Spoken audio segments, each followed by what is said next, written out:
and we're going to go right in this conversation with us. Let's get into it. Lupe Rose, women's empowerment. What does it mean?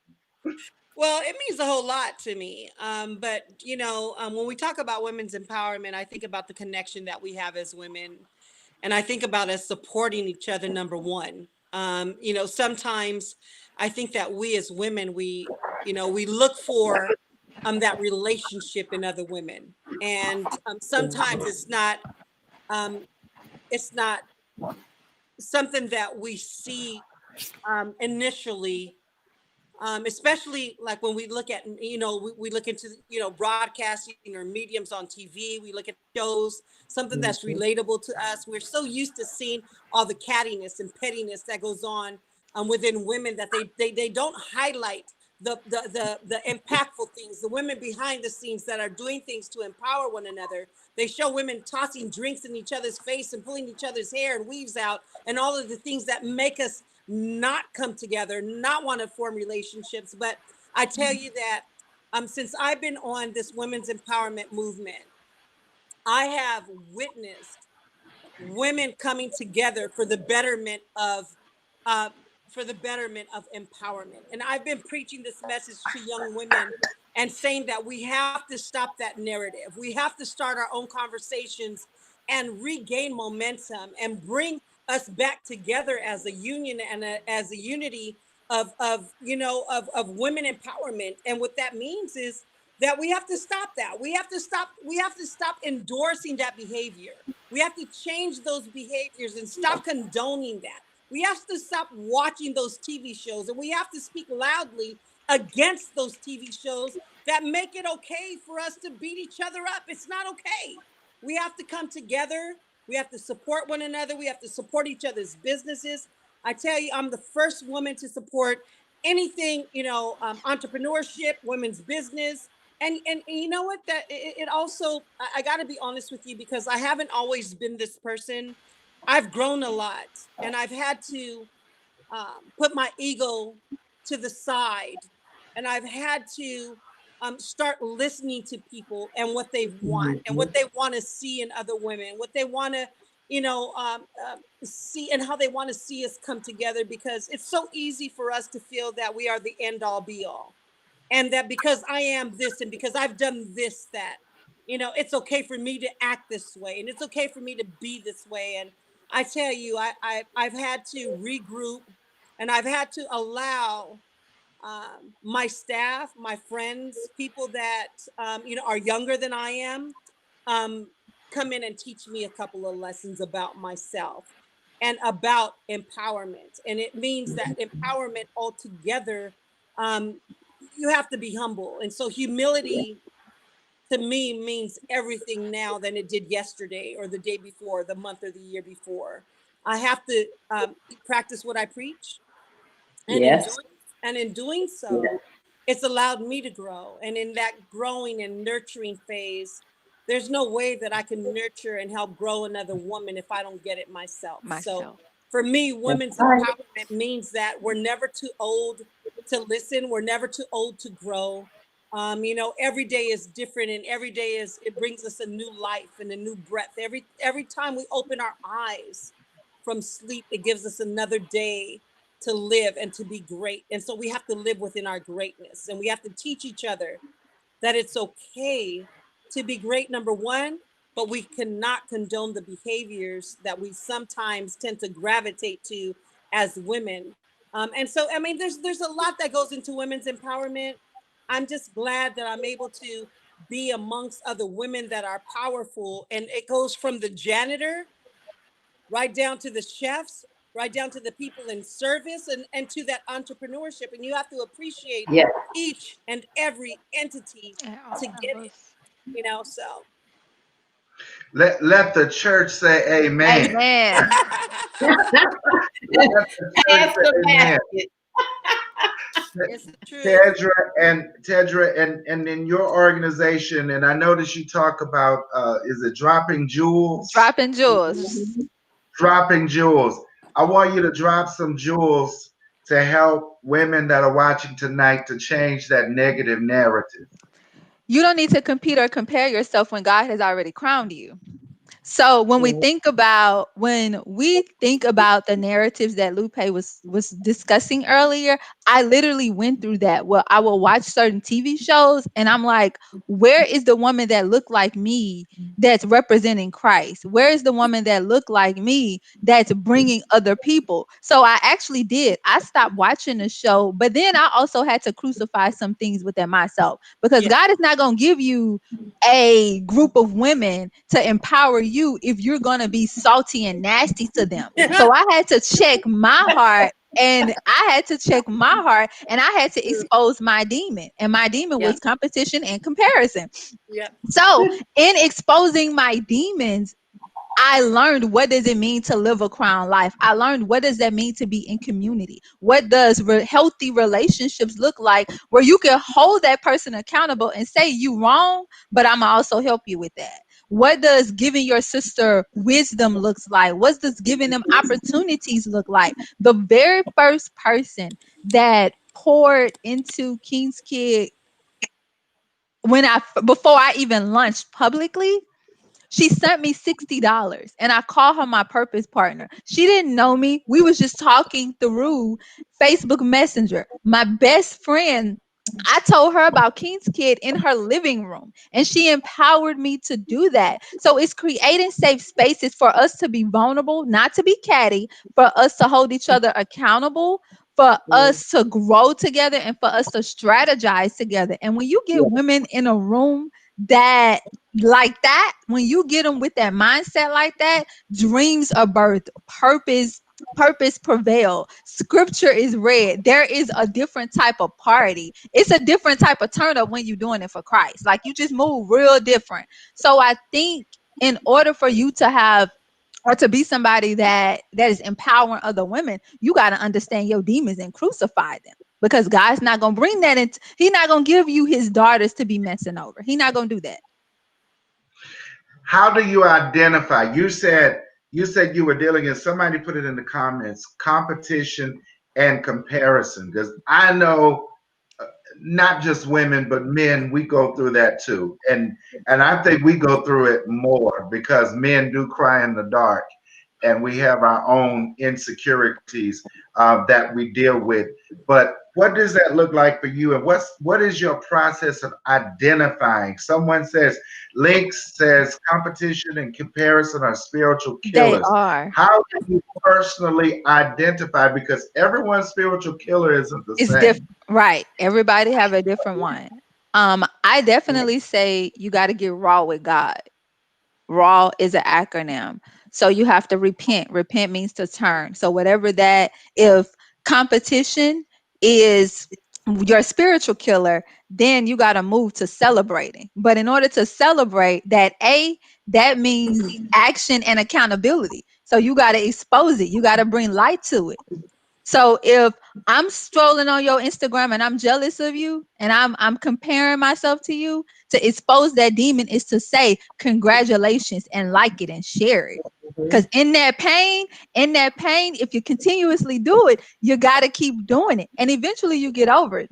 And then the W is welcome God back on the throne of your heart. So say, God, I'm sorry. You're welcome here. Because remember, whatever sits on the throne of your heart, it flows through your body. So you're saying, "Oh, I'm doing the work of the Lord," and no, you're not. You're doing the work of competition and comparison because you was just mad at her. You was just mad at her Instagram 5 minutes ago. So it takes a high keen of self-awareness and realness, and having that accountability to say, I can't do this. Like, I can't, I need help beyond myself. That's why community is so important. Because if it's in the dark, you can hide it and control it, the narrative. But when you have somebody to hold you accountable to say, nah, you was jealous and you need to fix that. Absolutely. Lope, how do you deal with your issues? Because we all Um, got them. we all got them, and that's the truth. And I'm the first to admit to my issues. But I wasn't that person before, and I think that it's important sometimes to be transparent because your Mhm. transparency could be someone's testimony. Woo! And so when you're able to be real with yourself and you're able to speak on that realness. I have, my commissioner, for instance, I have my commissioner, who's somebody that I trust and believe in, and I've been knowing for the last 20 plus years, but because he's younger than I am, there's been times where I've challenged myself and not been able to take constructive criticism or things that he has said that will be better for the business. And sometimes we get so egotistical, and sometimes we get so confined within our own mind of, greatness, and I have to do this and I have to do this my way. And sometimes you have to let go of all that. Sometimes you have to be, transparent. Sometimes you have to go back and apologize in order for you to grow. And so that's what I've learned within myself. And in order for me to apologize and go through the phases, now I'm able to tell somebody else who's going through that. And literally this just happened. And so my testimony could literally help somebody else move forward and be great and, do all of the wonderful things. But if we stay like this and stay silent and don't want to talk about it and don't want to face those issues, then we're not allowing other people to grow through us. So for me, I think that's one of the most important things that I've learned here about myself recently. And then let me ask this question of the two of you. Have you ever had this friend that was totally opposite from you, rough around the edges, and you were like, no, we are just totally different. No. But we all know that you need someone that's opposite on your team, like you said, to help you grow. And at the same time, you're going to take your time to do what to her? Sharpen her skills, make her nice. You're going to groom her. Yep. And guess what? Now you have a team that the two of you have worked and put together in order to achieve, that common goal that you're trying to achieve. Have you all ever had absolutely a friend like that? To be transparent, the Bible says that God will use a donkey. If he will use a donkey, then he can use me. If he can use a donkey, then he may use that sister that is a little boisterous. He may use that sister that's not so humble. He may use that sister that may have a situation or a pastor. But you know what I think is beautiful is that I'm that girl. I was that girl. I am that girl. So I could speak on it, that I feel that that humility, when we go back to humility, because humility is everything. We have to be able to take that constructive criticism in order for us to grow. Right. I have to be able to have, Miss Johnson, Sister Johnson, that can come to me and say, you know what, let's not talk about that next time. Let's use this directive, or let's use this, this avenue to preach that message or to tell that message or to be, we have to conform sometimes, and it's not comfortable all the time. It's not comfortable, especially when you are boisterous, like I am, or I can be. It's not always comfortable, but I think that the testimony and the sisterhood comes when we're able to speak to one another in with such a gentle spirit that we're receptive, and that we can take that constructive criticism, because that's the only way that we're going to be able to grow. Right. Exactly. That was definitely me in grad school. I was trying to fight every battle, trying to fight every microaggression, trying to be the people's champ. Like, that was me. But the interesting thing that happened to me was she was the dean of psychology and education. And I went into her office. We were meeting. I went into her office, and she read me like a book with so much grace. She was just like, you're a leader, and you keep shrinking yourself, and you're trying to fight every battle. You need to stop shrinking yourself. And I was like, what? But the type of grace that she extended to me, I literally went back to my class and I typed up a letter of resignation from the organization that I was stressing out about. And that semester, my whole demeanor changed. I started to see the light of the entire semester, of the entire experience, because I wasn't going to go back. Like, I was like, I'm not going back. I don't know what I'm going to do after this, but I'm not going back. But I had accountability to make me go back. And then I met her. And she literally changed the trajectory of my graduate school experience, where I was able to just see the beauty in it. But that was definitely me, because at Paul Quinn, I found my voice. You know, I found my voice. I learned to speak up. I learned to advocate for myself. And then I go to grad school, and it's like, well, what is this? Like, we can't have, we can't be oppressing people. Like, I gotta speak up and talk about this.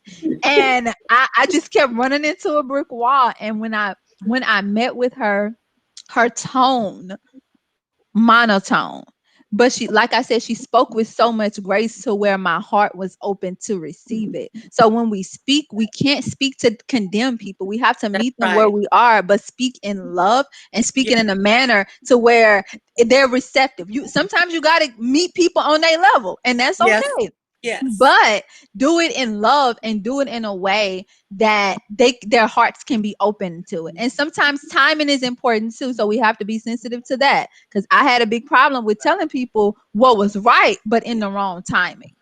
Yeah. Yeah, I think compassion is definitely part Yes. part of the process, right? We have to be compassionate to each other's feelings, and be compassionate to the in the delivery process, because and that again, I had to learn as the CEO of a business, and you want everything to be perfect because Perfect. you're being judged by people on the outside, and you don't want them to judge you and to see things in a different light that we have in our own mind Yeah. perfection and what that means and how that should look. But sometimes, I think that grace, humility, compassion all play a role in that delivery. And sometimes we don't have that compassionate delivery when we talk to people, and no matter who it is. But I've learned that people in service should be the very first ones that we worship, Yeah. Yes. because they don't have to be in the field of service. And Mm. so, and that takes humility to be able to tell your janitor, wait, let me get that up while you go and take a break, because I've seen you working all day. Let me pick the Exactly. trash up. Let me take that outside for you. Let me do those things. And sometimes we get so caught up in what the world and how the world perceives us that we don't allow ourselves to grow. And so I think it's important as women, and I think that's really where empowerment comes from. When we're not caught up in the cattiness, when we're not caught up in what other people feel we should look like, Look like. other things we feel like we should do or say or be, when we just allow God to use us as that vessel that we were intended to be used for on this earth. Yes. I think Yes. that's where the importance and that's where the humility comes from, and that's where the growth comes in. Right. Yeah. Talk Bishop, are about there any finding your questions voice. in the chat? Pardon me? Are there any questions in the chat? We want to make sure we include our No. audience. Yes, and I do apologize, but I don't want to touch anything. So I do see comments, but I don't want to touch anything at this moment. It's too Well, powerful right now. that's But fair. everyone, This is everyone a is great conversation. is Because I everyone is don't just know in what question agreement with I the want to conversation. ask, but I Yeah. didn't want to look my audience. And Yes, I'm the I'm audience taking is it out there. as well. Let's see. Ash CB said fighting every battle is tiring. Lennox, Yeah. just like rap songs and motivational speaking, even speaking on God's Bible is all in the delivery. So right now we're getting a lot of amens. Yes, we have amens right now. I do want to recognize that the Reverend Mark Proctor, the national president of the Paul Quinn College Alumni Association, is tuned in with us tonight. And so, God, Welcome. thank Welcome, you. Thank President. you, my Hey, friend, my President. brother, President Reverend Mark Proctor from Paul Quinn College. Thank you for joining. I want you ladies to go back into finding your voice. You hit on something. I believe so many are frustrated because they've not found their voice. Jesus said, if I be lifted up, I'll draw all men unto me. And when you come to that point of lifting up your voice, then, and you lift that voice up, that message unapologetically, then it will draw to you. It will draw to you. I had a friend at that conversation with me a couple of weeks ago. That voice will draw to you all that you've been assigned to speak to and that want to hear. what it is that you're saying. And so many, I believe so many are frustrated on both sides, men and women.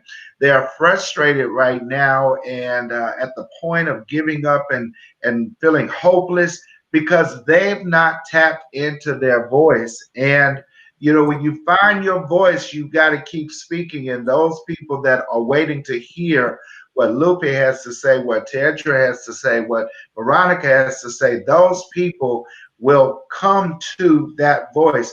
But what's the process? What does that look like to help someone watching right now who has not found their voice? Well, I think Bishop, I think you hit the nail on the head. And one thing that I got to say, that since you and I have met and has started building a relationship, um, you're unlike many people, or many people in the Christian faith, or whatever your faith is. Mhm. I still don't even know what that faith is. I just know that you are Bishop Harper to me. And I say that because that's important, because sometimes, the Bible teaches us also that sometimes we're so heavenly minded that we're no earthly good. And Ooh, we Right. can't and we cannot meet people where they need to be met. And so Mhm. sometimes you have to just take a step back in order to meet people where they are and who they are. It's important that we don't use certain avenues to try to reach people. It's important that they happen authentically. And so, being that, that you're in your position, and I'm in this position of the CEO of my company, and trying to move women's football forward, trying to have my own situation on the beverage industry, et cetera, et cetera. Sometimes we, Mhm. and wanting to teach women and empower women, that sometimes we just need to meet them right where they are, and Yeah. not try to be fake or transform, or try to and our delivery is so important. And I gotta say, honestly, I really want to thank you, because since we've met, you've never once judged me. You've never once, stepped out of character, out of line, even as a bishop. You're more concerned about the people, and that's important when you're in your position, to be concerned about the people and meeting them where they should be met, instead of utilizing your position for judgment. And sometimes I think that that's what happens in so many on so many different levels, that in order for people to listen, they have to feel that you're sincere, and you Mhm. come from a real Correct. sincere place. And so I appreciate that, and that's something Thank you. that I pay attention to, because I mean, growing up with my mother's an ordained, minister, and sometimes we're judged on I'm judged because of who she is. I'm Yeah. judged because of who my friends Yeah. are. I'm judged because of, and so people don't judge me, or allow me to be myself. And yourself. I came from a place of having to learn who I was outside of my mother. I came to having to find my voice outside of friends and outside of people that I thought were better than me. And sometimes you have to really find yourself in other situations, and take that hard look, and take a listen to your subconscious, and take a, what your subconscious can sometimes be your discernment. And sometimes it's hard to find that place. But when you do, it's such a powerful place to find, because then I think the directions that you should be moving into, and the conversations that you should be having, and not to be judgmental, and all of those other, and that's what that means to me. But I'm gonna let Tedra, because Tedra, listen, I can talk forever. I used to be a DJ on radio, and that was me. So I don't know how to shut up. No, I'm enjoying it too. So you crowning me. So this is a good party for us We're both. listening. Right. We're listening. For me, finding my voice, it started with writing. It started with writing in journals. So I keep I keep a good journal near me. And the thing was, my mom used to always buy me journals when I started college. And I used to stack them up real cute. They were cute but empty. Ain't no with no words in them. So finally I got to a place to where I felt like I needed to talk, but I didn't really have the words to verbally say. So one day I picked up one of the journals and just started writing. This was something that no one really saw. Then I got to a point to where God was telling me, you need to do more. You need to do more. This is good. Keep doing this, but you need to do more. So then I started with my mentees. I started writing to them, sending them emails on a consistent basis. And then there was another point. You need to do more. You need to do more. And I'm like, well, I don't know what's more, what else do you want me to do, Lord, at this point? I'm doing the more. And that throughout that transformative process, that's how King's Kid was birthed. I never saw myself as a writer. I never saw myself as a blogger. And two books and a blog later, here I am. So I found my voice through seeking the one who has a voice. And in him, he gave me the topics to talk about. In him, there's healing. In him, there's restoration. In him, there's rest. So Yes. in all of those things, that's how I found my voice. I stopped the busyness of the world. I blocked the busyness of the world to bask in what God would want me to say and how he would want me to say. I plan out my calendar, my content calendar a year in advance.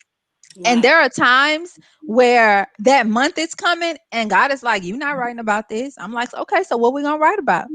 And it switches up the whole topic. So it's really being in tune and being in alignment with what he wants me to say or how he want me to move. So a lot of times I have to pause because I want to say something. Tiedra want to say something. Tiedra has something to say, but at the same time, it's not the right time, and that's not what God is leading me to say. So that takes strength as well. It takes strength to be quiet. It takes strength to be quiet. It takes a lot It of does. strength to be quiet, Yep. Yep. and that's That's so true. hard.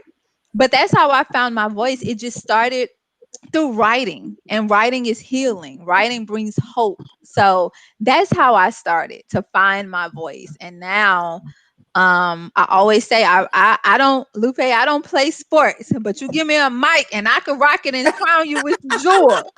That's right, honey. So Right. so so so that's each person. Our purpose is not cookie cutter, neither Yep. with the way that we would find our voices. It will not be cookie cutter as well. Yep.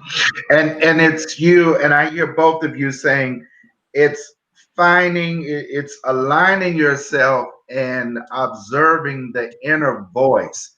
And we give that inner voice many names. Some we Yep. say God, or we say the Holy Spirit. Some say Yes. Mhm. spirit, some say universe. You know, and I tell everybody, God's got many names, and He knows who He is. Whatever you call any one of them, He knows exactly Yep.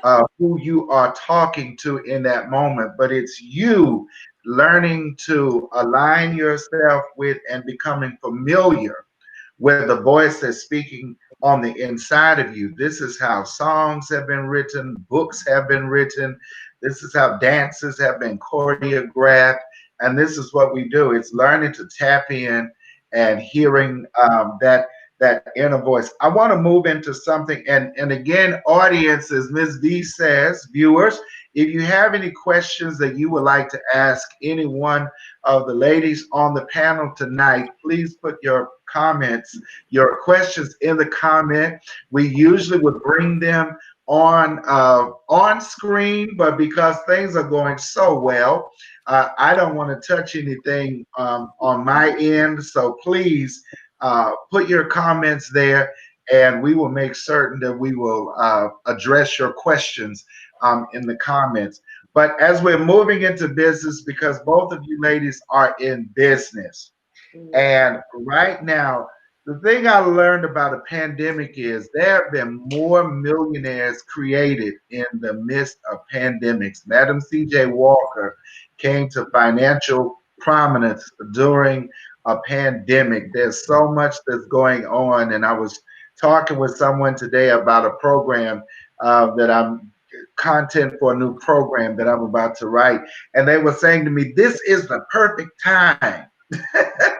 This is the perfect time for that. This is the perfect time for your voice because people really don't know what to do.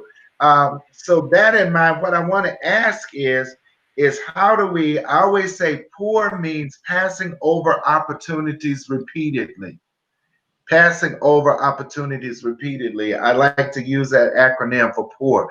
How do we stop passing over opportunities? What are some opportunities that women are passing over right now? The opportunity of believing in yourself, the opportunity of believing in your gift, thinking that people are not going to pay for it and counting other people's pockets, the thinking that just because we're in a pandemic, someone can't afford it. And that was one that I almost passed over. Real, and I'm gonna go real quick for you.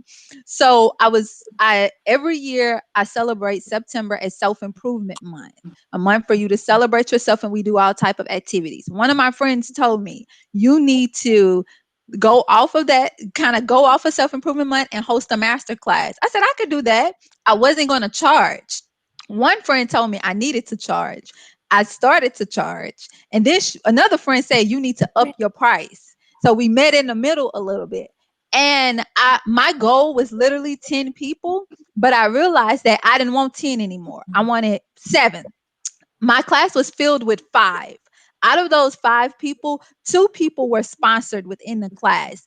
If I would not have said yes to that, if I would not have rose to the occasion with my friends, not only could I have missed the opportunity of that income, but most importantly, I could have missed the opportunity to help these women live a crown life.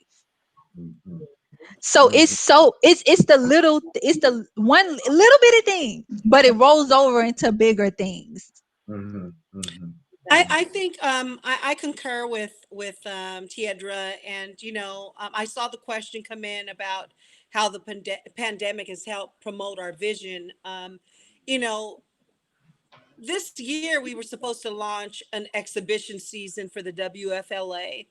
This year I was supposed to already have been public as a publicly traded company with She Beverage Company, and as a believer, unfortunately, as a believer, not unfortunately.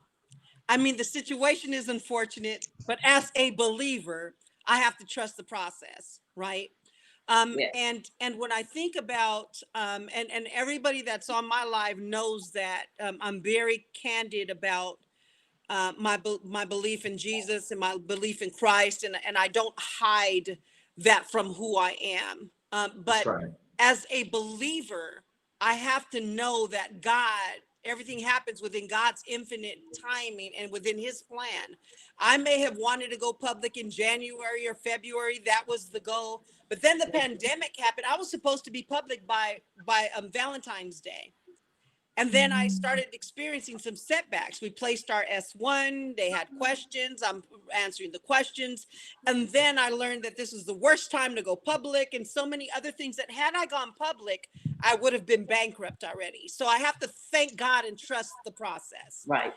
In addition to that, when I think about the exhibition season and what should have already been done, we were supposed to launch our exhibition season in March, and then the pandemic happened, and we were all closed down for several months here in California, and we were not able to move forward with the launch of the WFLA. But when I tell you that there's been so many strides and so many accomplishments that have happened on the back end, we've still conducted our combines and our draft virtually.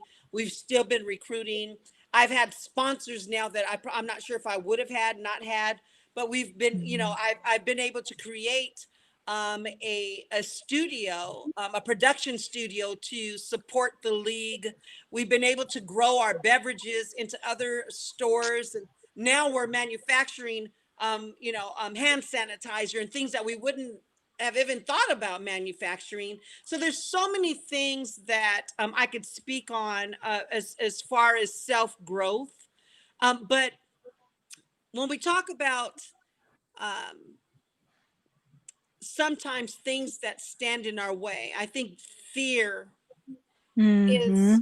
fear Yes. it goes against faith. So Right.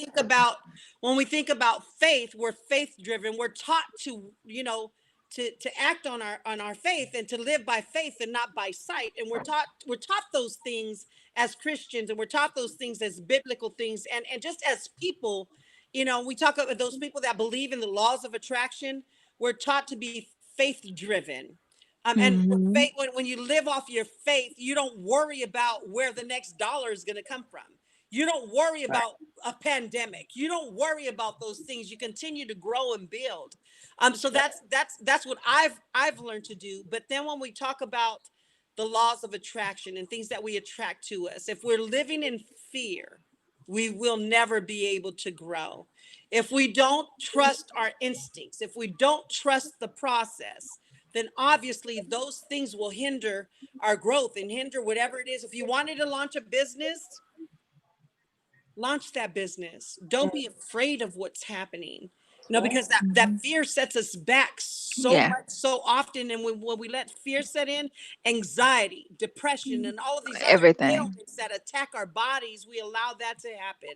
So, I'm a faith-driven person, and anybody that knows you will say, I don't know how she does it, because I tell you, my team, they know I can care less about coronavirus. I can care less about a check not coming in. I can care less about what people perceive or what they think. I move on my faith and I Faith. trust in God. And with God, all things are possible.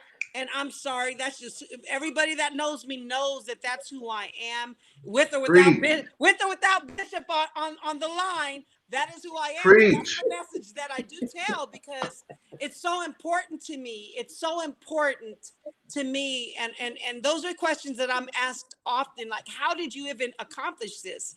Well, if you knew who I was as a child, if you knew how I was raised in the ghetto, the worst of the ghettos, in one of the ghettos in California, and for God to dust me off and to still use me as a vessel and to still move me forward, it's because of faith that I am here today. Come on. So I have to continue to live in that faith and walk in that Right. spirit. And let me ask We you have a Woo! a question from couple of women. Ash. We Bishop, have let a me ask question. you a question. How important is it to you to reach back and mentor those that are so much younger, or just females that you encounter on a daily basis? How Mm. important is it to you It's very to important. That's reach back and life. mentor and Yeah, give back it's to it. those young women? Part of again, when we talk about faith and faith driven, actually, my company and what we do is we give back to the communities, and I partner with so many other different entities in providing scholarships to our communities. And it is very important to me, because I feel I grew up with a mother that was illiterate, couldn't read or write, and it was because of other people that I was able to grow who I am, and Mm. and to walk in this space. Because if I would have depended on my mother, and I don't say this in a bad way, I mean, her strength is everything to me. She's still living, praise God. But if I would have been a statistic growing up with a mother who couldn't read and write and who was illiterate, then obviously I'd be one of the statistics in the ghetto who was on drugs, et cetera, et cetera. But Mhm. it's very important to me to reach back, and anyone and everyone who knows me, but anyone who comes into my inbox, and even my staff, and people that are affiliated with me, especially my staff that receive those info emails, because we have info emails for every company that we own, and I own 8 under this umbrella. But I always tell them it's important to remain tangible. It is important for me to remain tangible, and for people to be able to speak with me, and for me to be able to reach out. And we have charities. We've created our own charities that the partners fund, not investment dollars, not other people's money, our own money, that we fund our own Wow. charities and give back to our communities, and make sure that these young kids that don't have books and school supplies, we're able to continue to support them. We're able to continue to grow them and continue those conversations. Anything that they ask me for, honestly, I get reprimanded because I do too much. So That's my personality. Honestly, that's my personality type. You cannot ask me for anything because I'll give you the clothes off my back.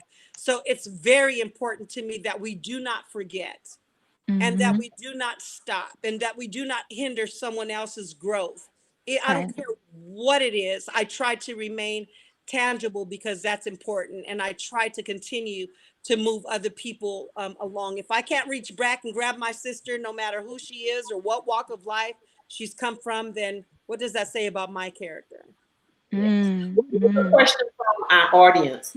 Ash wants to know, and Miss Jackson, you can take this one. Okay. What do you do to keep your energy protected in order to continue sharing your success? What do you do to keep your energy protected? So I do a few things. My first thing I always do is I stay rooted. I stay rooted in God. I stay rooted in His Word. And another thing that I do is I set boundaries. Boundaries is important. So if I don't have the mental capacity right now, I probably won't answer right now. I'll probably answer when I do have the mental capacity, or say, Yes. "Hey, let's schedule a call." So I put systems in place to help protect that energy. Another thing that I do, and one thing that I realize is I am a vessel. So when I look at the Great Commission, that's what we should do. So I can't stop sharing my story because you're uncomfortable. I can't stop sharing my story because I'm afraid I'm gonna offend someone. I can't stop sharing my story because that's my cross. That's how God showed up in my life, and I have to give that honor and glory to Him. So a lot of times it's stepping out and being uncomfortable. It's being vulnerable. Is allowing people to see me beyond my hair and my makeup, but to see my heart and to see that I'm here to help you. So a lot of times what I do is I make sure I'm rooted. And if I'm not rooted, I need to go and retreat until I come out. Until I come back out right, because I can't serve and I can't show up in that manner. So it takes a high keen of self awareness to know when something is off. When something is off, it has to be addressed, and you have to do that inner work. That's the work that you don't post on Facebook. That's the work that you don't post on Instagram. That's the work that people don't see. You have to Right. do the work that people don't see internally to keep yourself protected. And that's where discernment comes in at. So I can share this, but they not ready for this right now. So those are the things that I do.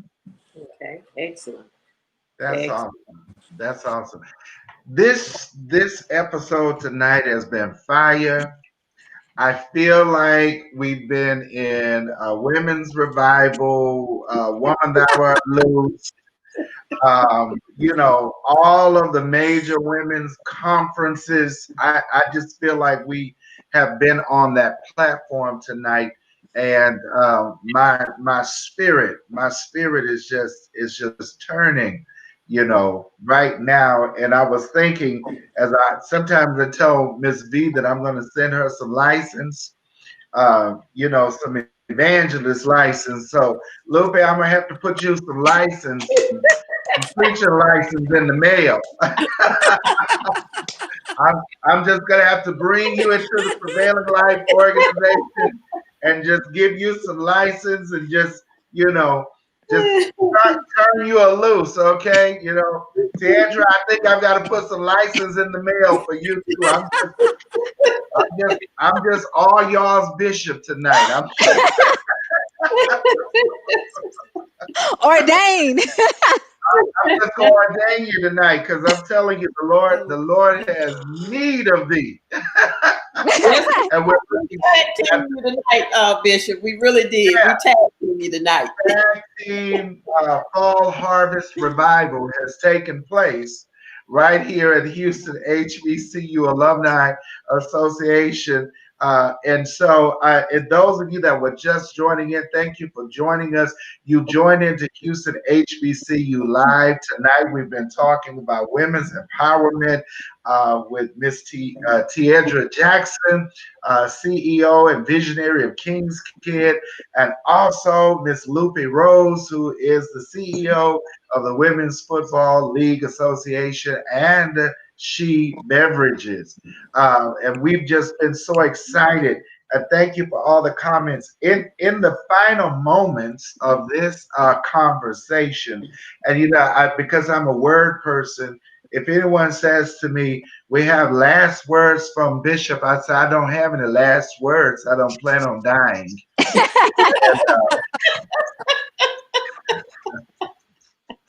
And even after I'm gone, you'll be able to watch me on YouTube and listen. So I'll be teaching from beyond.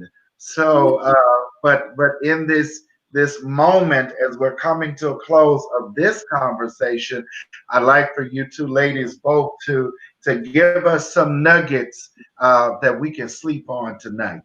And some jewels. And some jewels. Excuse me, jewels.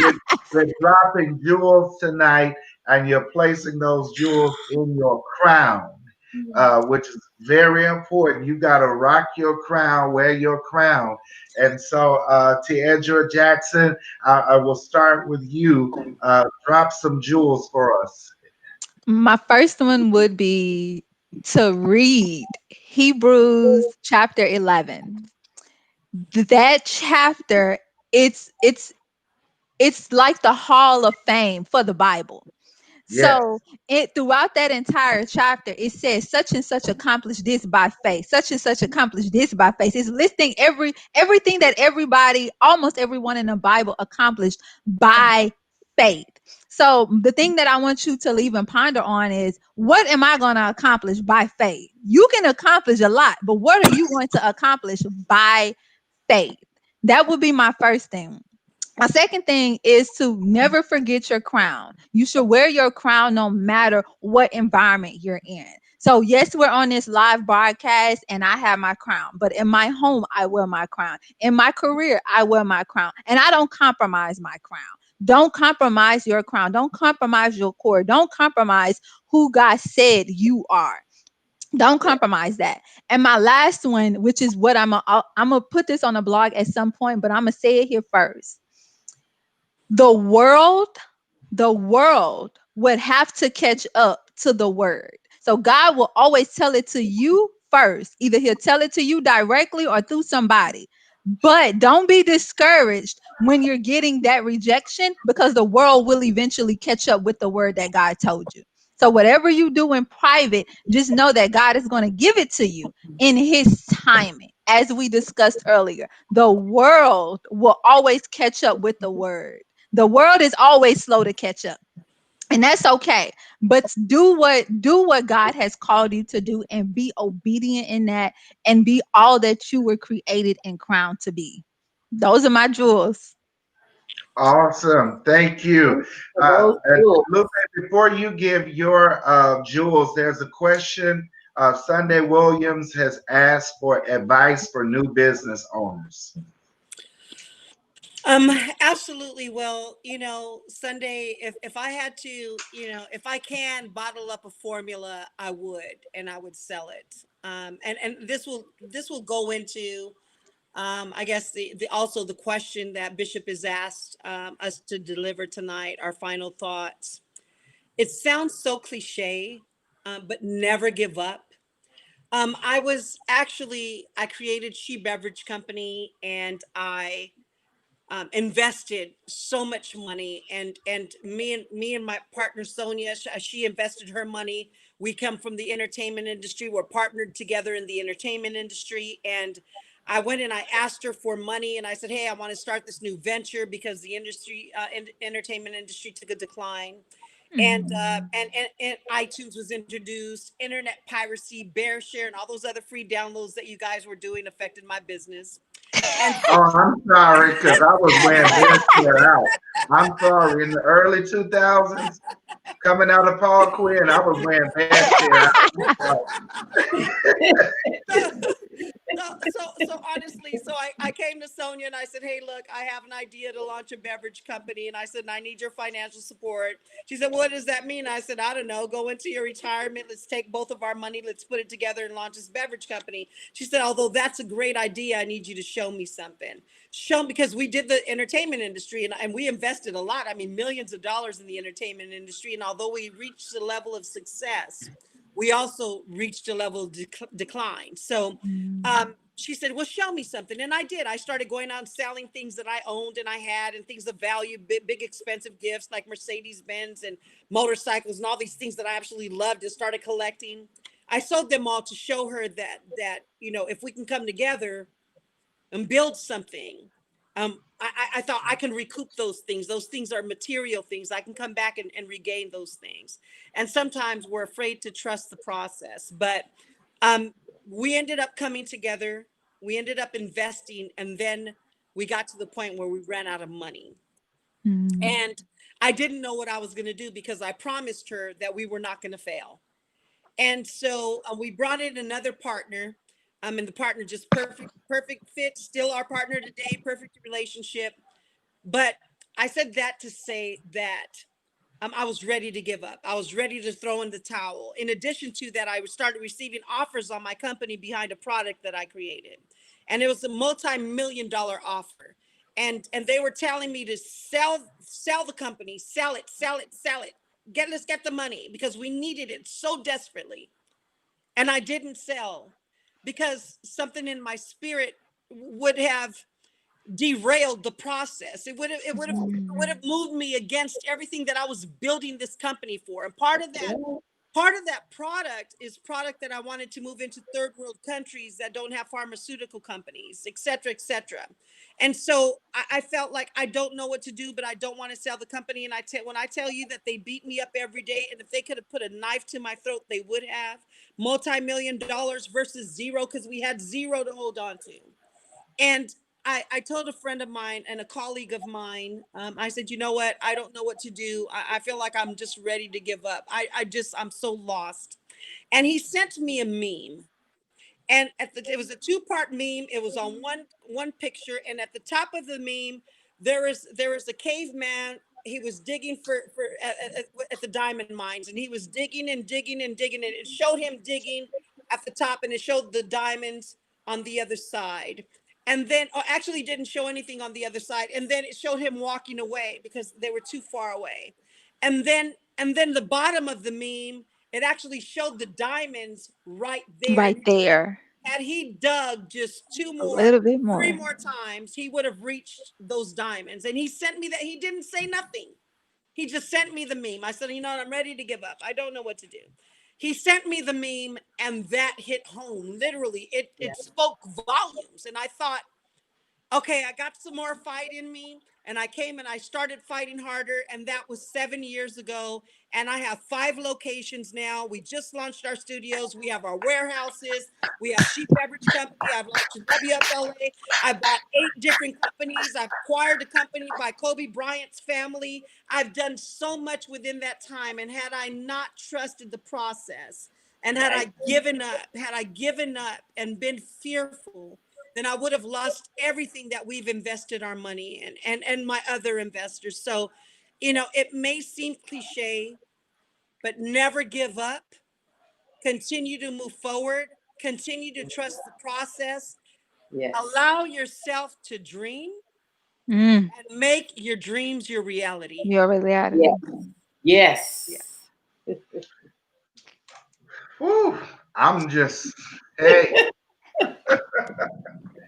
blown We're away. playing ourselves here. We the one thing we know as alums of historically Black colleges and universities, and it doesn't matter what your faith has been prior to attending an HBCU, whether it was a church-related school or not. The one thing that we've learned about all of our institutions is that we've come this far by faith.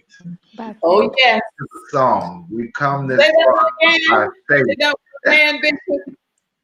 Each one of us, we have come this far by faith. That by is faith.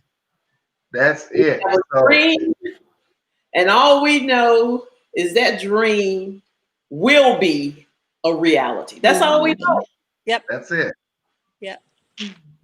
Yeah. That's it. Yep. And by the So way, I just want to uh, say one thing before we disconnect. Ms. Johnson, we got that meeting with LA, just so you know. It came through my inbox today.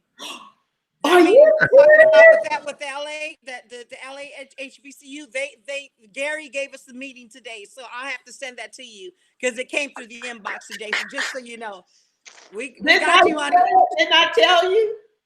We got you, honey. We got you. Thank We got you. this. Yeah. Thank you. We got this. you should be, stirred You have and bridged empowered. that gap between us and them. Come on. They're Thank ready. you. They're excited. And we said you were going to be the person. I got you. That's it. Pick up the bag and go over there and say, I got time to wait. We will call every 5 minutes until they give they don't want that. But anyway, we didn't even have to do all that. But we let them know. We let them know the interest. We let them know the partnership. We let them know you were interested in wanting to talk to them.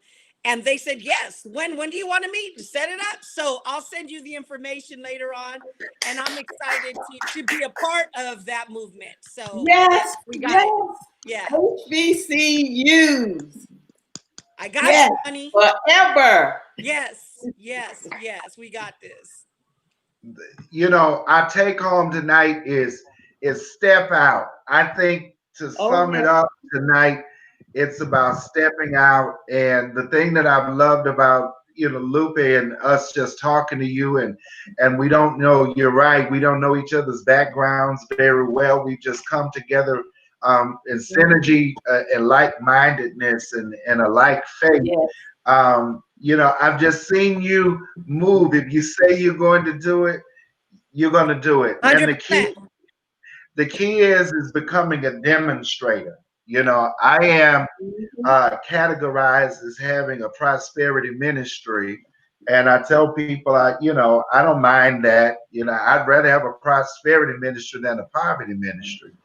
And so, Hello. I listen to Reverend Ike every morning. And so, I do my visualization and my meditations every morning and before I go to bed at night, my prayer and my visualization. And it's so important in this time that we're living in that we become demonstrators. And that's one of the principles of our ministry is that we demonstrate. And you can have all the letters behind your name you would like. You can have all of the papers on the wall and you can say this, that one, and the third is my friend. But the key is can you demonstrate what it is? Do you have the demonstration and what is following behind you? And I think we just lost Lupe there. She's trying to get back in. But Miss Veronica, I'm going to let you tell us good night. And before we do that, Tiandra, would you know what? And we've got to get your name right. I'm sorry because I've called you, my sister. I have called you 5 different names. It's okay. I don't take it personal. It's not an easy name. It's not an easy name. So I'm gracious in that area. So I don't take it personal. And Tiandra is like me. She's she's much younger than I am. But at one time, I was like one of the really young ones in our Paul Quinn alumni meetings. And so, and they created this young alums. And so I understood that I wasn't, my age or something didn't meet that qualification because I was like, what's this young alum business and why are y'all trying to put me with the senior citizens, and I'm like, I'm stuck in the middle. I'm like, okay, where do I fit in? But I know your name has been called, you've been called everything in those meetings. It's Tiandra, baby, Miss Paul Quinn. And I'm used to it because at the end of the day, it's all out of love. It's all of love. So I don't take it personal at all. The only time where we have issues is when I teach you my name and then you ask me, do I have a nickname? And we not cool like that. We ain't cool like that. But a lot of times that don't happen at Park Quinn. That happen in other places. So I don't take it personal at all. I don't take it personal at all. They want to call you T. Yeah. Yeah. What? Let's just Yeah. call her. I had a lady that asked me, a lady said, what your mama call you? I said, Tiedra. And she said, oh, okay. And no, my mama don't call me Tiedra all the time, but we ain't cool like that. We have established that rapport for you to be calling me T. Put some respect on my name. Well, they can call you Miss Jackson until your wedding date, and then you get a new name. Hold that, Veronica. I'm gonna have a whole new name. Miss Jackson will work. But Miss Jackson, can you please tell our viewers how they can find you and stay in touch with you and learn more about what you're doing? Yes. So King's Kid, KINGSSKID.com. My social media is the same thing, KINGSSKID. I'm on Instagram, I'm on Facebook, but just connect with me and check out the blog, and I'll be here to help out and to support you all any way that I can. I was excited. I'm excited, still excited to be here with you all, and I'm very appreciative of the opportunity. Someone in the comments said we need another one. I'm definitely down for that one. All right, just putting that out there that I'm there. I'm available. I think we'll schedule, Ms. V, we'll schedule a special edition, okay, outside of our usual monthly. We'll just schedule a special, edition, because we do that at the church, when someone is preached very well and they're real good, we say, well, they're going to come back and preach one more night. We'll come back for Easter. Well, me and Lupe, we going to come back. We're going to come back as a team. Listen, we're going to have revival. They have truly empowered us tonight. Truly empowered us. Well, Lupe Rose, tell us how we can find you. Well, let me say I'm this. sorry. I was going to say this. I'll tell you where to find me, but every good sermon deserves an offering. So you had mentioned at the beginning of this meeting that if they join, that there's ways they can join and we can financially support you. So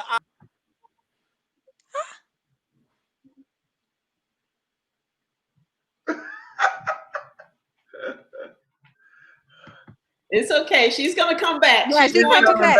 She's coming back. We have not ended yet. The night is still young. Yes. We are being flexible tonight. So, Bishop, let me just go ahead and since she brought us back to Houston, she's coming in. Okay, there she is. I was getting ready to say that, every good sermon deserves an offering. So at the beginning of the segment, we talked about how we can financially support the HBCU and how we can financially support you. So we have to make mention of that before I give my final thoughts. So please, please, please, I know that we can join and subscribe to the HBCU on the YouTube page, but those of us that can come together and that can put our little change together, and I'll match everything that you guys give, and we'll make sure that we give to the HBCU and that we take care of the bishop for this segment that empowered each and every one of you. We want to make sure that we give back to him. So when you guys give, let's talk about it and give to tonight. So I'm just going to say that because we want to continue the financial support and not only be here physically, but also financially support the HBCU and the Houston chapter. So please, let's make sure we do that. And of course, you guys can reach me on I don't do much of Instagram. I'm the CEO Boss on Twitter and also the CEO Boss. I'm sorry, on Instagram. I don't do much of Facebook anymore, but I'm Loopy Rose on Facebook. Instagram is the CEO Boss, and on Twitter, the CEO Boss. But please, please, please, again, and let's please not forget to give back to this chapter, and please let's give something. I don't care what it is. Let's give something back financially to support the organization. And you can go to website, and let me add this, Lupe. You can go to the website, even if you're not joining. You can donate, and you can do that via PayPal. Also, if there's some that don't do PayPal, you can go to Cash App, $Rich Living 777. That's coming to me. But put in the memo, this is for the HBCU, and I will make sure that that donation is transferred to our organization. I know a lot of y'all do Cash App, Oh, yeah. and you And know do that. we have this joke. I have a very dear friend that preaches on Facebook Live. And so one night it got really good for us. She said, hit that Cash App. And so we just started laughing. So that's our phrase. Hit that cash app. Hit that She cash said, app. God's got a blessing for you. Hit that Cash App. Hit And that so cash we app. always joke and say, hit that Cash App. But you can go to, and we'll put that in the comments as well, $Rich Living. That's RICHLIVING 777 and you can make your donation there. And I'm gonna put it in the comments while Miss Veronica is wrapping us up. She's been quiet tonight. Oh, yes. It's always important not to do all the talking. So when you do speak, everyone listens. So listen up, guys. We have something very, very important. This is a very, very important election that is taking place now.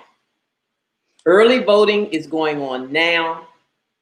The HBCUs, especially this organization, Houston HBCU Alumni Association, have been out in the community reminding everyone to please take time to honor your civic responsibility and vote. And on election day, let me tell you what this organization has decided to do. You know the long lines that you see? You stand in those long lines, but you're going to stand there. But this year, we're going to come out and assist you. We have partnered with some others, Houston Area Urban League Young Professionals, the Joyce Johnson and her Y Sales Network business, and HEB. And we're going to be here all day from 6:45 a.m. to 7 p.m. because we want to make sure we provide some water and a small little snack to those voters that are standing in the long lines. We want you to stand until you have an opportunity to cast your vote. And we have an HBCU grad. She is running along with the president candidate, Mr. Biden, and Ms. Harris is a graduate of Howard University. So you have a reason to get out and let's make history. So you have no excuse now because we'll be at the Texas Southern University polling site. We'll be in the garage. It's located at Ennis and Blodgett. Once again, like I said, we're going to be there from 6:45 to 7 p.m. and the doors open to start voting at 7 a.m. So we're asking all historically Black colleges and university graduates to come out in your school shirts. We want to show our unity of helping our voters. Those that will be standing in the long line. You know what? We are designed. We have mastered that game. A line is nothing to an HBCU graduate. We come with our little snacks and our water. And at the end of the day, we were in school, we were happy, we met new friends, and that's what you're going to do in the lines at Texas Southern University. And Texas Southern University is our second largest historically Black college and university. So we're going to go over on November the 3rd and assist in that area. And don't worry about anything. We will be practicing all of our social distancing and all of our healthy habits. We have that part down pat too, because even the virus cannot stop this election. We will make history. We will be there from the beginning to the end. And at the end of the day, once again, you will have new friends. We will be happy. And with that, I want to turn it right back over to Bishop to say, Bishop, this has been a good day. Oh, Lord, it's been a mighty good day. Yes, it has. And I just want to recognize donations tonight. Thank you so much, Miss Jackson, for your donation. Tidra, Edra, for your donation tonight. Also, Sunday, I will get it together. Now, y'all know, and you may not know, Lupe, but I usually preach in Africa 3 to 4 times a year. So when I'm in Uganda and Kenya, there are many times I can only say pastor and bishop. They have to teach me the name, and I go through a full course to get the name together in different languages. But I also want to thank you tonight, Sunday, for your donation as well. That's what has come through on Cash App. So I just want to recognize you two ladies for making your donation to us tonight, to the Houston HBCU Alumni Association. And you are supporting our scholarship fund, okay? You are supporting our scholarships. You are supporting our 2021 HBCU College Fair. You're supporting these outreaches, our mentor program. You're supporting all of that tonight. So thank you so much for your support of our organization. Ladies, thank you for joining us. This has been phenomenal. I also want to give a shout out to our viewers tonight. Our viewers. Wow. Okay, Lupe. Can I say what that was that you just said? Was done in the No. dark. Okay. We let God, Thank you, Lupe. we let God bless. We let God bless.